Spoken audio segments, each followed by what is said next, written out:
Shut up. Wow, it's so beautiful. So many flowers.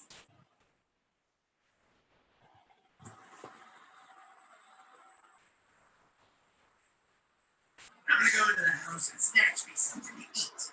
You are coming with me, and you keep an eye out. We're not going to steal. What we're going to do is politely ask for some food. Look at all these flowers. I'm sure they're nice people.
Hello, good evening, colleagues.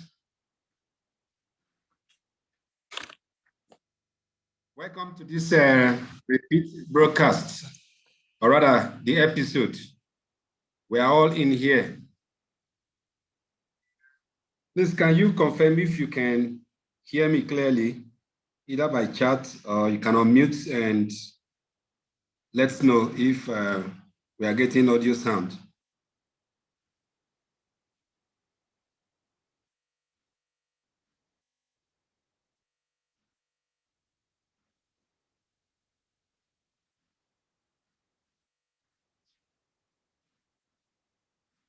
Hello.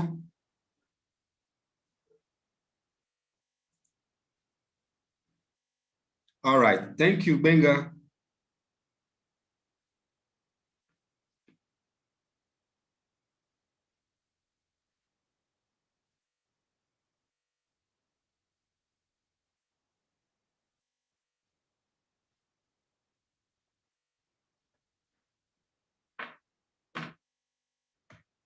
Thank you very much. So this is 2 minutes past 8. We would like to start in earnest. Maybe we can just give them 5 minutes, 5 to 7 minutes, so that we can start by 10 minutes past 8.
Hello, colleagues.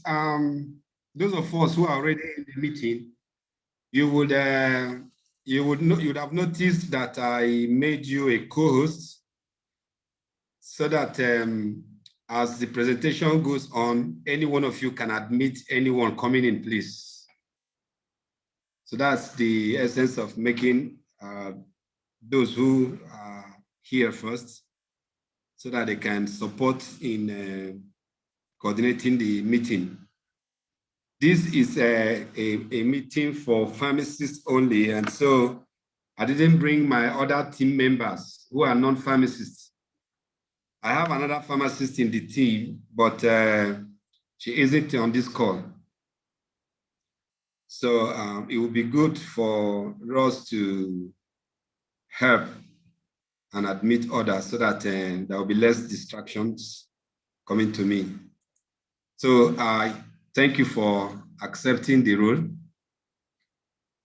We'll be starting in the next few seconds. Say we would like to start by 8:10, and here we are.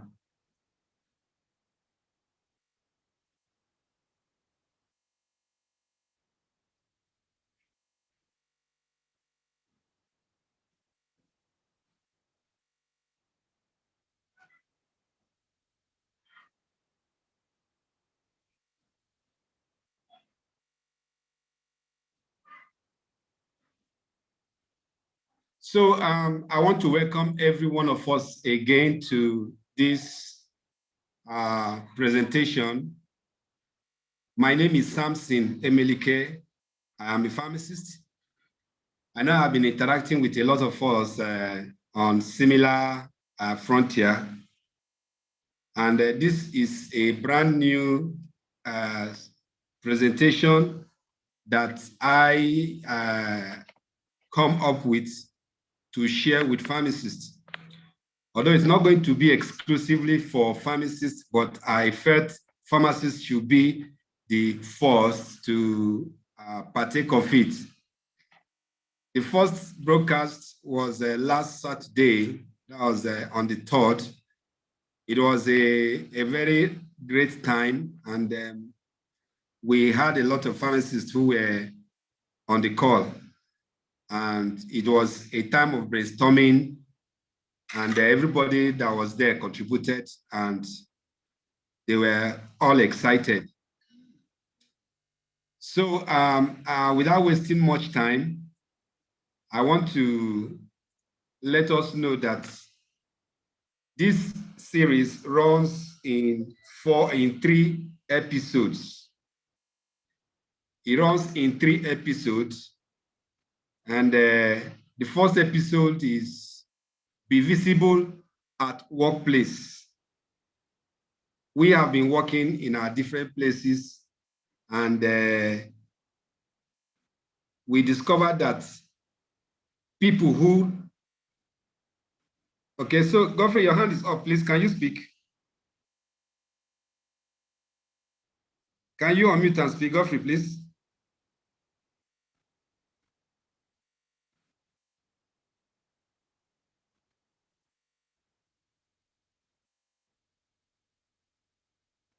Okay.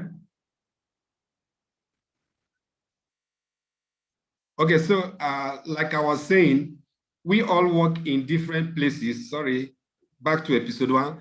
We all work at different places, and there is need for pharmacists to be very visible in what they do. And we want to show how we can be visible on a positive note at our workplace. So that is what this meeting tonight will be looking at, because this is episode 1. And then in episode 2, we will look at how we can remain relevant in this AI-driven age. Then episode 3, we want to look at the leadership qualities for the new normal. Apart from the AI that is taking revolution in the whole world, when COVID-19 came on board, a lot of things changed. So there are some leadership qualities that will not be very necessary in the new normal. And there are some that we need to acquire so that we can remain relevant. So we'll be talking more on these episodes as each one come on board. So for today, we want to look at episode 1, and we are asking, why must I work towards remaining relevant? Now, the reasons are numerous. Number 1, the business environment as we know it is changing, and we must change with the tides. I talked about Who Moved My Cheese. It's a book, and also it's in a little movie. Those little guys, they were not observing the sign of the time. They were not observing what was happening to their environment. Things were changing. They were oblivious to those changes, and then they were caught unawares. Whereas there are others who were noticing the changes and adjusting. So for pharmacists, the business environment is changing, and we cannot remain with the usual business strategies. So we need to change with the tides. Number 2, our technical skills, which we pride on, which most probably have put us in our roles where we work today, those are under threat. They are seriously under threat. As we know that the age that we are in now is being driven by artificial intelligence. Robots are coming up and taking up the roads. Yes, there are some roads that cannot be taken, but what are those roads? And what are those roads that are vulnerable? We need to identify them. The use of AI is on the rise and will soon replace lots of technical roles. These are some of the reasons why we must remain relevant. The business industry is highly competitive, and we will need more than hard work to remain on board. We may have noticed in places of work where somebody who has been working so assiduously, very committedly, eventually when it is time to promote someone, or when it is time to elevate someone to another position or a secondment, those who we look up to and maybe our best bets are usually not taken. And we begin to wonder, is it possible that there is a partial treatment or partial judgment? That may also happen, but at the bottom, it is possible that these people who have been chosen in preference to the others who are committed probably have some special skills that are very, very valuable to the organization. And so it requires more than hard work to remain on board. We know that technological improvements are increasing, and they are becoming great threats to laborers. And COVID-19 pandemic did not help matters. The aftermaths are further driving the current age to artificial intelligence-driven area. Our industries also will soon be run by robots, like we have previously said. Professionals must therefore possess certain skills that will place them at relevant positions, even when their technical roles have been usurped by robots. It is also important that we begin to strategize on how to self-develop ourselves in order to remain relevant, because our technical skill-based roles are fast being taken over by robots. Strategies, therefore, to remain relevant becomes a very survival strategy that all pharmacists must imbibe. Now, I have some beautiful quotes to motivate us. There is an African proverb that says, not to know is bad, not to wish to know is worse. And then not everything that is faced can be changed. However, there is nothing that can be changed until it is faced. Now, let's look at our episode 1, being visible at workplace. We want to see how we can be visible at workplace positively. Now, these are some of the strategies that we have enumerated. Number 1, we need to be able to speak up in meetings. Now, as I roll out some of these strategies, we need to begin to think, how do we get the necessary skills? What are the necessary skills do we individually have them? Now, these are the set skill questions that we need to ask ourselves individually. Having identified the strategies that will make us visible at workplaces, do we have them? What are they? So number 2, we need to strengthen our relationship with our bosses. No boss will want to work with a person who he or she does not have a very good relationship with. And then number 3, we need to ask for high visibility projects. We need to ask for high visibility projects. We need to volunteer to represent our teams. Even when we are not called, we need to volunteer. We need to participate in learning opportunities. There are some organizations that will launch out opportunities to learn, to acquire extra skill. It is important that we participate in such opportunities to skill up. We need to demonstrate our expertise. We need to form a master group in where we work, create a master group for a particular focus, and then begin to grow the network. Find a mentor. We all know that people we work under directly may not necessarily be our mentor. We need to find someone we respect, somebody we can look up to, someone we know that at the snap of a finger, he or she is willing to provide mentoring and coaching. Now we need to also learn how to highlight other people's achievements. Even when you are using them in your reports, you need to highlight it. Even when you're not using it and you are speaking, you take style, some form of indulgence, bring in such people's achievements. This way, we will be able to increase our visibility at workplace without actually bragging or stepping on other people's toes. Now, the next thing I'm going to do is going to be a brainstorming session. We are going to look at the skills that are necessary for those things to happen. Those skills, they can be acquired either directly on the job as you are working, or you will job shadow. Job shadow is you are working with a colleague and you know that there is something this guy does that you are not aware of, or you don't really know. You just watch him do it. He may not be aware to teach you, but you are just watching him or her do his work, and those things you'll be able to learn. Now, you can also acquire them through volunteering.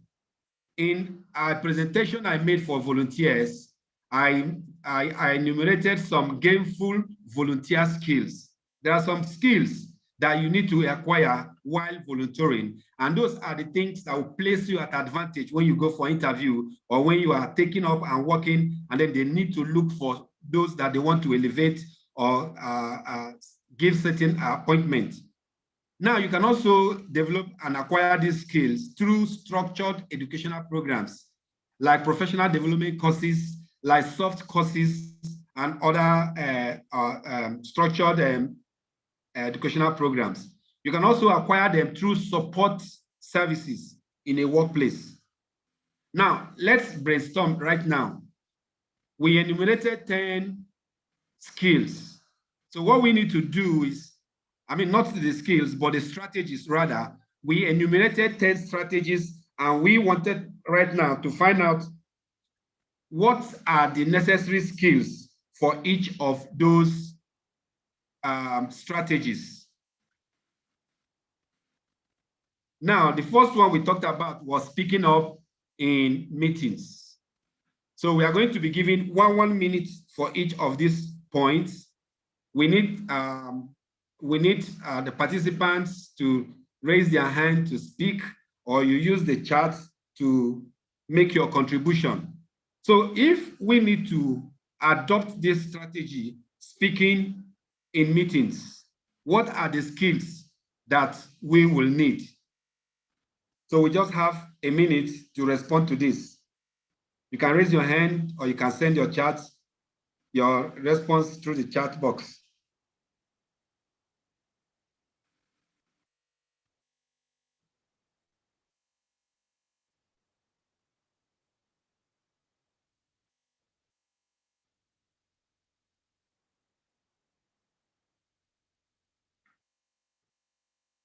Personally, speaking up in meetings, we need to know how to have our self-esteem in place.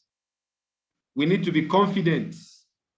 There are skills in developing your confidence. You need to also know about communications.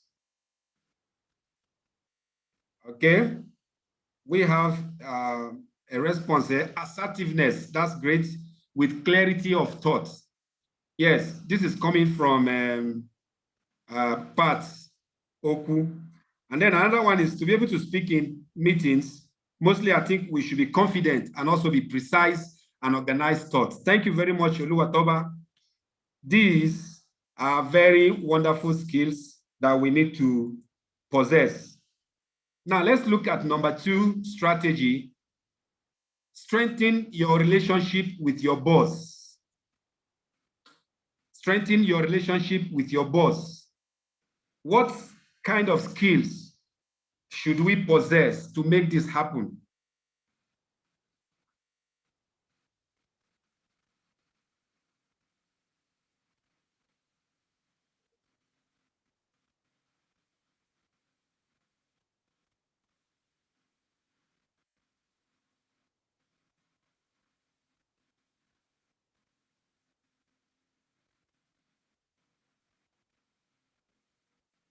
Good interpersonal relationship from Benga, that's great.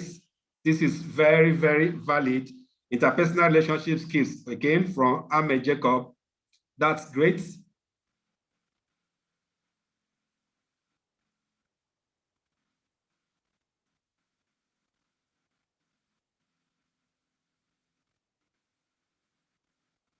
Okay, so let's move further. Strategy number 3.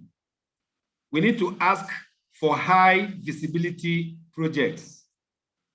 We need to ask for high visibility projects. So what are the likely skills that we must possess to be able to bring this strategy to bear?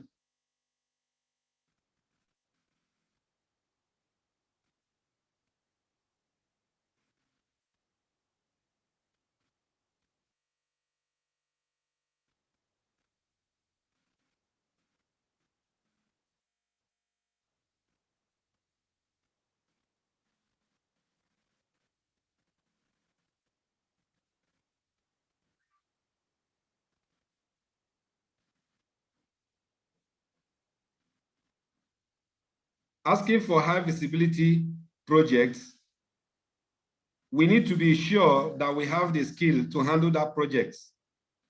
We need to know our strengths. We need to know where our weaknesses are. During the first event of this episode, a colleague made a very fantastic submission that we know that we are not supposed to highlight our weaknesses. So if we don't understand our weaknesses and we go ahead to take those projects, those visibility projects, and we begin to allow our shortcomings to show forth, we're actually shooting ourselves at the leg. Again, a part Oku just submitted, yes, we need project management skills. That's great. Oluwatoba says, we also need to be able to ask for help from others that have undertaken such project. That's great. When you are able to understudy others who have undertaken such projects, we're also learning. I think it was Isaac Newton, I'm not very sure, that I heard him quoting that we are standing on the shoulders of those who have gone ahead of us. That is why we are making the progress that we are making. I'm just paraphrasing. All right, so let's go to strategy number 4. Volunteer to represent your team. Volunteer to represent your team. While I wait for responses to come on, I also think that this is also closely related to the first one, taking up projects. You need to have very good interpersonal relationship, because when you are representing your team, you are meeting others who are not within your team. Your team may be a unit within your same organization. The team you are representing may also be the entire organization you are representing before other organizations. Your team might even be the state that you are working on.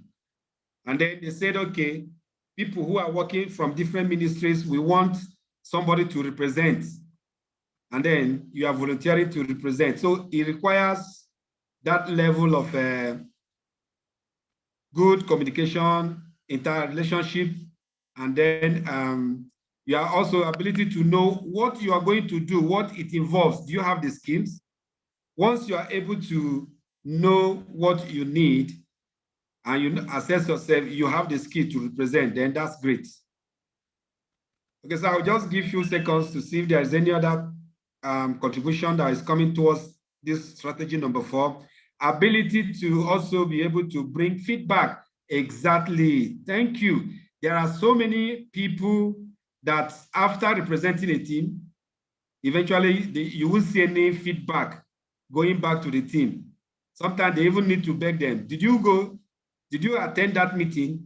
You say, yes, I did. Okay, so what was the outcome? What did you bring back home? What's the take home? What do you have for the team? This is very, very great. Okay, so let's go to strategy number 5, participate in learning opportunities. Participate in learning opportunities. So what kind of skills do we need to have to be able to take this advantage?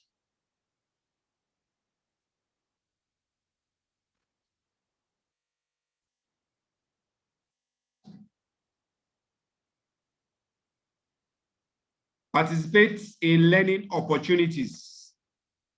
What skills do we think we need?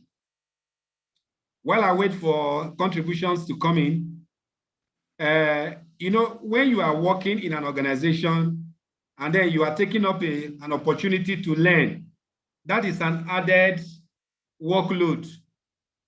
So you need to know how to prioritize. You need to know how to multitask. You need to have skills in time management, because all these things will play out. If you are not able to manage your time very well, one will suffer. Either the course that you are enrolling into will suffer, or the job you are on to will also suffer.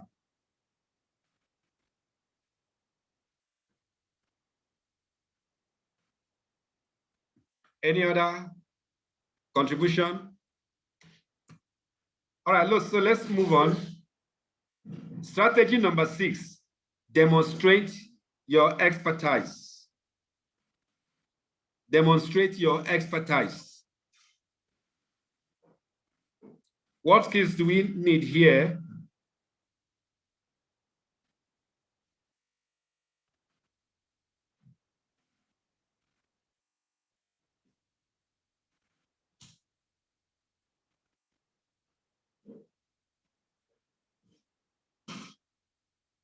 Demonstrating your expertise, I think it requires also your ability to be clear when you are communicating, clarity of purpose, your assertiveness, also your self-esteem. There are people who have skills. There are people who have technical know-how in certain areas, but being able to communicate it has been a great challenge for them. And so they seem to hold back their expertise. So, but when you have these skills that allows you to speak out with confidence, and then again, you need to be humble, because there are people that may want to demonstrate their expertise, and before you know it, they are already showing arrogance in their, either in their look or even their demonstration of what they do, what they know. All right, so let's look at number 7, form a mastermind group. Form a mastermind group. While I wait for contributions to come on board, I want to say that forming a mastermind group, it requires one's ability to coordinate, good interpersonal relationship. If you don't have skills in relating with others. You will not be able to coordinate a group. You will not even be able to belong and participate in a group, let alone managing one. So these are key skills that we need to have. So strategy number 8, then you grow it. This is also closely related to the previous. If you form a group, you need to know how to grow it. You need to know how to connect with people, socialize with people. And I think another key is your negotiating ability, your ability to negotiate, your skills to negotiate. If you're able to convince somebody, I know somebody who was a medical rep, a pharmacist. If you don't like a product, you will only discover you have bought the product and only asking yourself, why did you even buy the product? Because he has the ability to convince. All right, so this is also key. Then let's look at number 9, find a mentor. Finding a mentor requires some techniques, some skills, some qualities. I believe that for you to find a mentor, you really need to be able to have respect for that person. You should be a humble person because you can only learn when you have humility. You should also be teachable, being able to give somebody, yes, the willingness to learn also. Rebecca Carlo, thank you for that. Being able and willingness to learn, that's great. Thank you. And you must also have respect for this person because you cannot learn from someone you do not respect. Now, let's look at the last point, highlighting others' achievements. What skills do we need? Highlighting other people's achievements.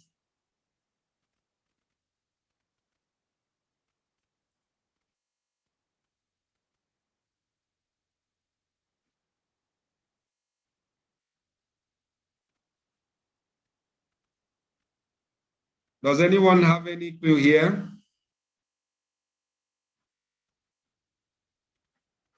I think communication skills also play a great role here.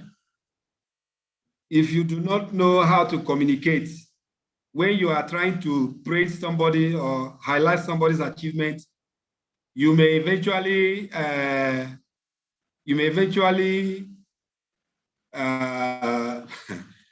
step on toes.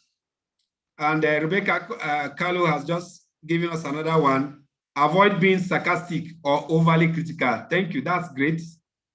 You will need to be very, very careful in selecting our words or our communication gestures when we are highlighting other people's achievements.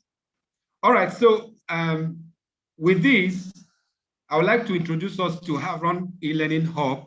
The reason we are introducing this organization is because the role it plays in bridging skills gaps.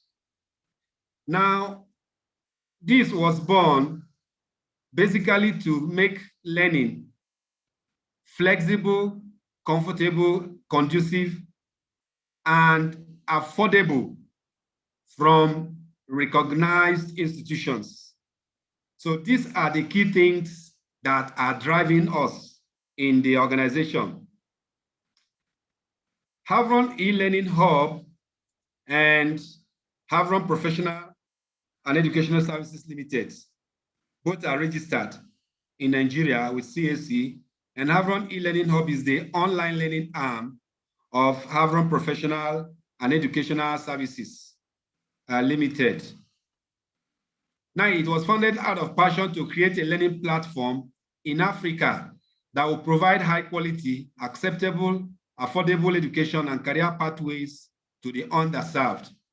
Now, our vision and missions are anchored on two pillars. Pillar number one is that e-learning is the future of education. It has a lot of flexibility to learn, comfort, you set it to your time, and is very, very compatible with work life. Two, the cost of e-learning can actually be scaled down with the right strategies. If you are comparing physical learning and online learning, physical learning is by far more expensive. So even the less expensive online learning can further be scaled down when we have the right strategies. And we have it. And that has been working for us. So these two pillars address the challenges in our story. Now, what is our vision? We desire to be the leading online learning hub in Africa, serving the underserved. And our mission is to bridge the skills gap in Africa through online learning programs and career pathways. Now, we talked about our strategies. Our number is our strength. You know, we are a network. We have over 500 and still counting members. And we are present in some other countries apart from Nigeria. And the number keeps growing when people get to know what we are doing. So how do we use our strength? Our strategy is to use our strength to negotiate for downward fee review. What we have done recently, I think we started in 2017, long before COVID came on board. And then when COVID came last year, it gave credence to what we were doing. We were telling people that e-learning is the future of education. Before the COVID-19, e-learning was nothing to be reckoned with in Nigeria, at least I know for Nigeria. I don't know about for other countries in Africa, but for Nigeria, most establishments do not recognize qualifications obtained online. Now, when COVID-19 came, the Federal Ministry of Education gave directive for all schools to provide online learning to children while at home. And that gave credence to what we were doing. And then we carried out some research to find out how ready is Nigeria for e-learning. Looking at the signals coming from the federal government, if tomorrow online learning becomes a new normal and the country is promoting it, is directing that schools should adopt online learning as an option, how ready are our parents? How ready were even the schools to respond to that federal government directive? We did a course, we did a research, and we are in analysis stage now. Shortly, we believe it will be published, and then we will get to know the outcome of that.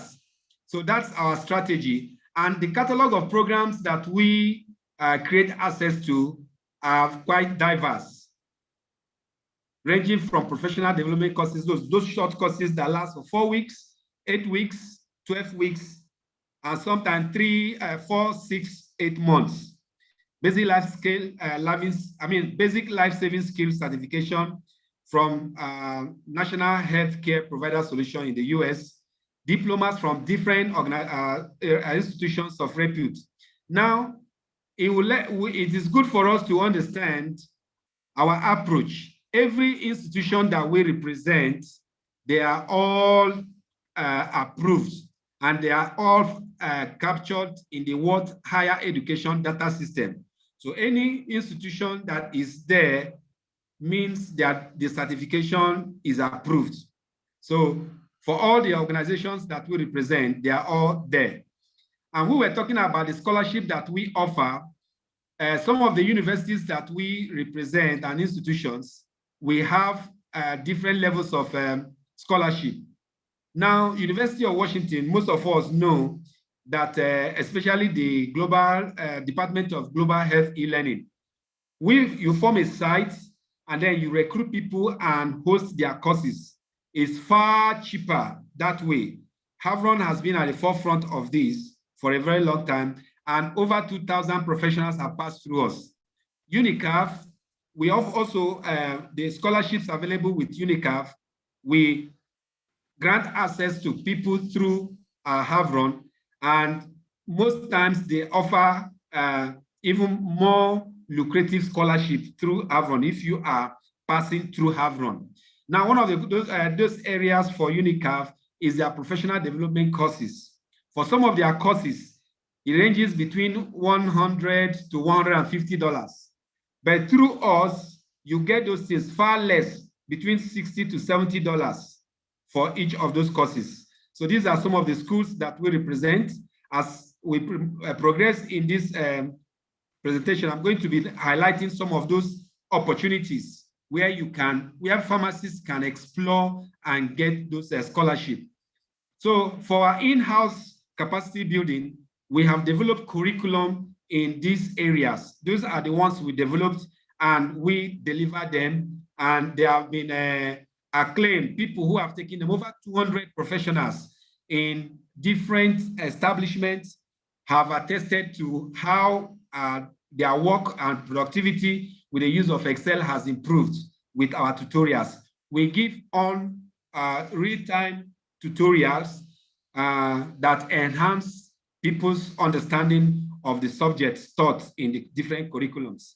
We also have a range of soft skills, like those skills that we just described now. We have a range of them that will build you up to acquire any one of them. Now, these are the available opportunities.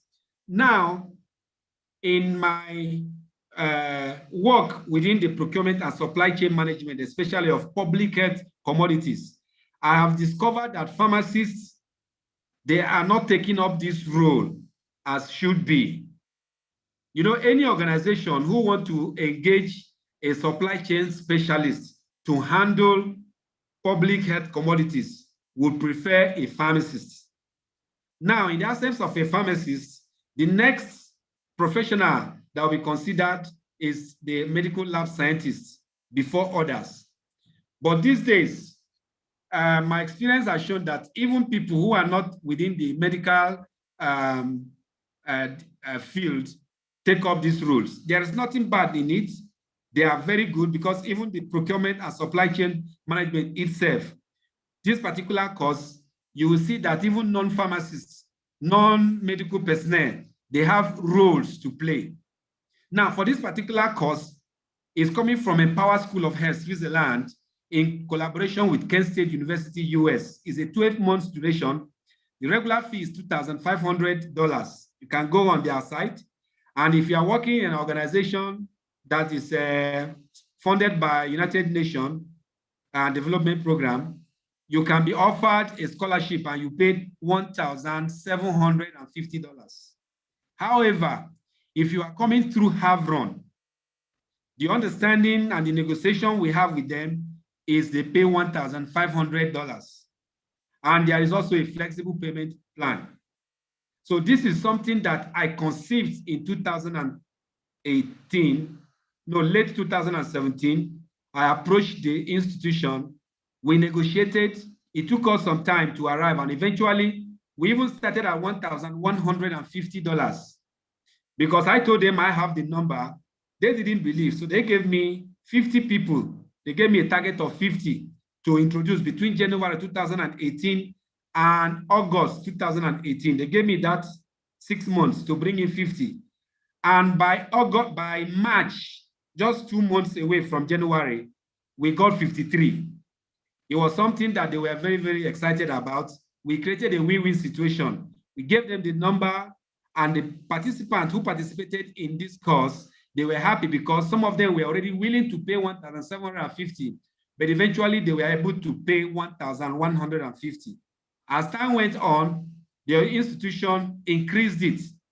So it has ranged from $1,150 to $1,250 to $1,500. That is where it is currently. And like I said, we have flexible payment in place. Over 100 professionals have enrolled into this course, and a great number of them. I think it was last week that we even had a graduation for a batch. Another opportunity that I wait for pharmacists is the professional development courses from University of Washington. They roll out their courses part-time. And currently what is about to start registering is project management in global health, economic evaluation in global health, policy development and advocacy in global health. So these are their prices, both in USD and in Naira. Each of these courses will cost an independent participant $299. However, when you're studying through Havron, each participant pays between $50 and $60 per course. Over 1,000, we are talking about 2,000 professionals as we speak, have also passed through some of these courses from University of Washington. Other available scholarships for pharmacists are the professional development courses from UNICAF. I have mentioned this. There are over 30 of such courses. However, the ones that are fast moving on our website, human resources management, risk management, performance management, logistics and supply chain management. You can see here I've inserted general because there are a lot of people who are going into logistics and supply chain management. So this one talks about it generally. However, the other one I talked about with Empower School of Health deals squarely on public health commodities. And then we have operation management. There are several other ones that are in our portfolio. Other ones are in public health and pharmaceutical related programs from James Lind Institute. I've also teased out these ones because they are closely related to pharmacy interests. So we have the Masters in Public Health. Then we have the Master of Science in Public Healthcare and several other variations of the Masters in Health. Then we have the Advanced Postgraduate Diploma, Technical Research, Pharmacovigilance, and so on and so forth, as we can see on the screen. Over 10 professionals have acquired certificates from this institution through Havron. Time will not permit me to mention all the other available opportunities, but on request, we are able to make this available. Now with this, we have come to the end of episode 1. I want to thank you all for your time, for your patience and participation. We are going to announce also when the episode 2 and episode 3 will be coming on board. And we look forward to having every one of us join us. Those other ones are the key ones that will keep us, even as the artificial intelligence is revolutionizing and taking over the world, coupled with COVID-19 that is further fueling that move. So I want to thank you all for participating. Now, we'll just allow a few moments for either questions or contributions from participants. So you can raise your hand or you can type your question and then we are gone. So I await any concern or any question. Thank you.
So those are some of the information that we can be reached from, with these channels. So thanks so much for your participation. We look forward to having you on board again during the subsequent episodes. God bless you.